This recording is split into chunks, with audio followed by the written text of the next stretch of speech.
Bonsoir et bienvenue sur New World Info.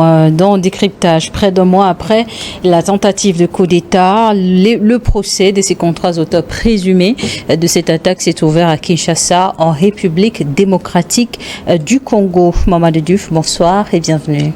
Merci. Bonsoir Charlotte.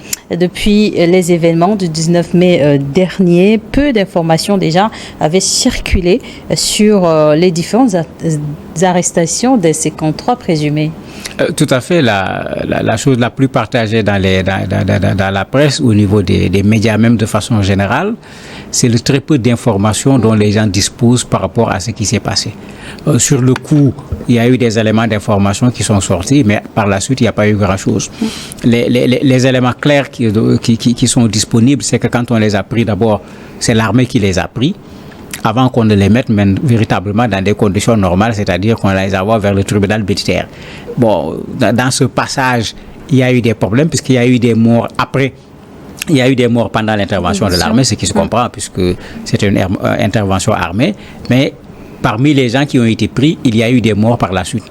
De sorte que certains se plaignent en parlant d'exécution extra-judiciaire, mais il n'y a pas encore quelque chose de très clair sur ces morts-là. D'ailleurs, dans le procès, certainement, cet aspect également aura à intervenir. Mais on n'a pas suffisamment d'informations sur ce fameux coup d'État, parce qu'il faut parler de fameux coup d'État, parce que quand on regarde la vidéo, c'est quand même assez incongru de vouloir prendre un pouvoir en allant s'attaquer d'abord au Premier ministre. Ensuite, on ne va pas attaquer le président de la République, mais on va occuper des bureaux qui sont vides. Il y a un certain nombre de questions qui restent sans réponse au niveau de ce coup d'État. Il y a également l'effectif de ces contrats présumés également qui est questionné dans les journaux.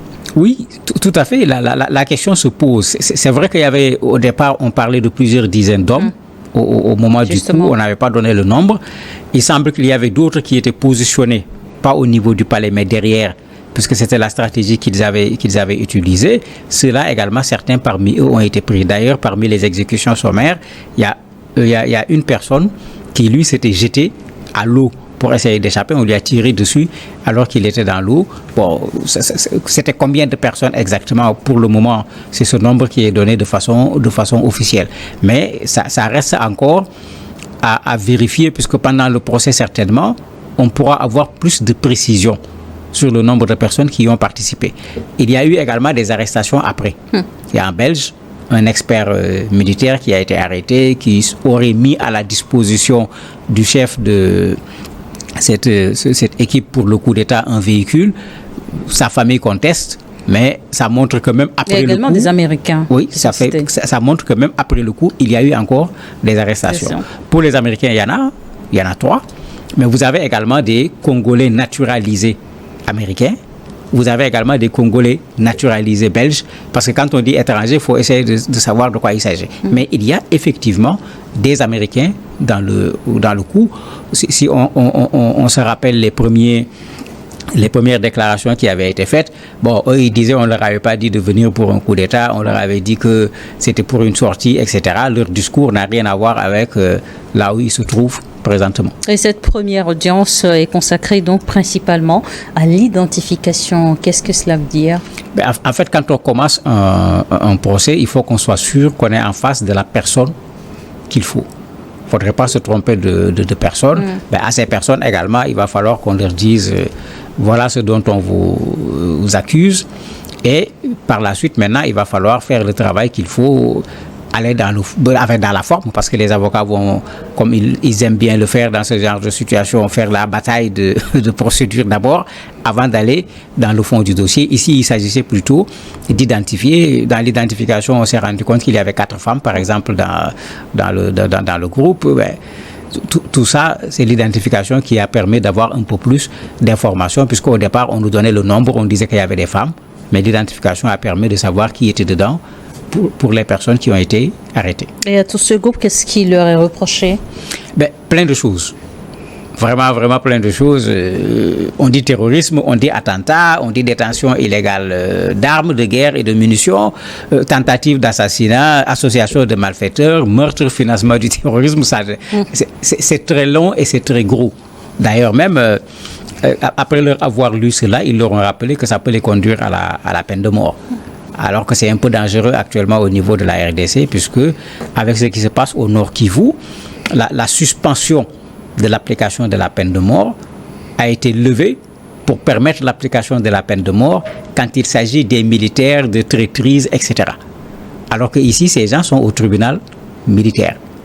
Est-ce qu'on va leur appliquer la peine de mort? On leur a en tout cas déjà dit clairement, surtout aux Américains quand ils ont été présentés, qu'ils peuvent être condamnés à mort vu ce qui leur est reproché. Justement, puisque vous l'évoquez, est-ce qu'il y aurait un lien entre cette attaque et la situation au Nord Kivu?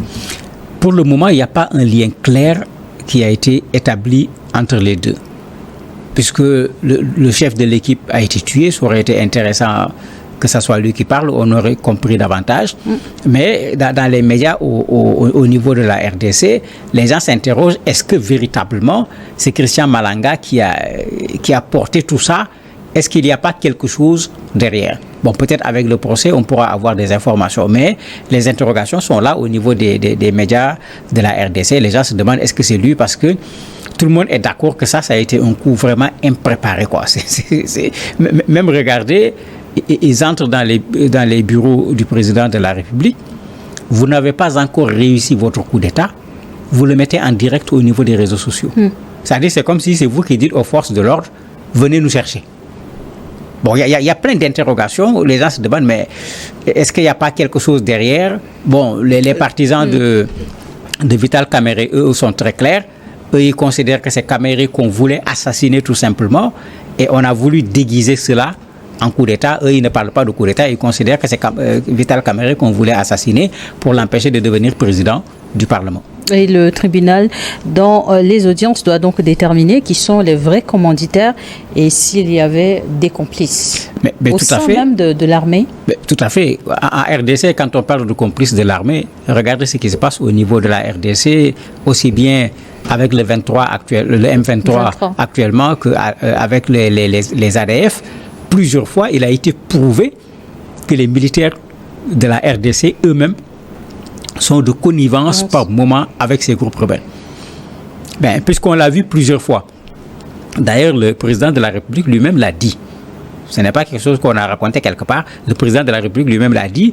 Et c'est la raison pour laquelle je disais tout à l'heure qu'on a suspendu l'application de la peine de mort pour que les militaires qui se mettent encore à collaborer avec les groupes rebelles puissent être tout simplement condamnés et exécutés, puisque c'est de ça qu'il s'agit. Mais si on en arrive à ce point, mais ça veut dire qu'il y a de la gangrène à l'intérieur des forces armées de la RDC.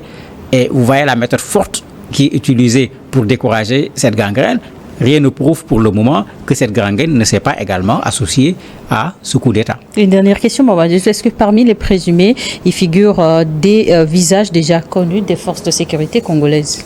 Il n'y a pas un visage quand même extraordinaire. Je parlais tout à l'heure de cet expert belge qui était déjà sur place, qui collaborait déjà. Sa famille conteste, son avocat conteste, mais lui, c'était quelqu'un de connu, qui était bien là, qui avait pignon sur rue, comme on dit. Pour les restes, c'est Christian lui-même qui était connu, puisqu'il faisait des vidéos sur les réseaux sociaux, etc. Mais bon, il n'est pas présent au tribunal, puisque lui, il est mort lors de l'assaut. Merci d'avoir accepté répondre à nos questions. Merci à vous de nous avoir suivis dans Décryptage.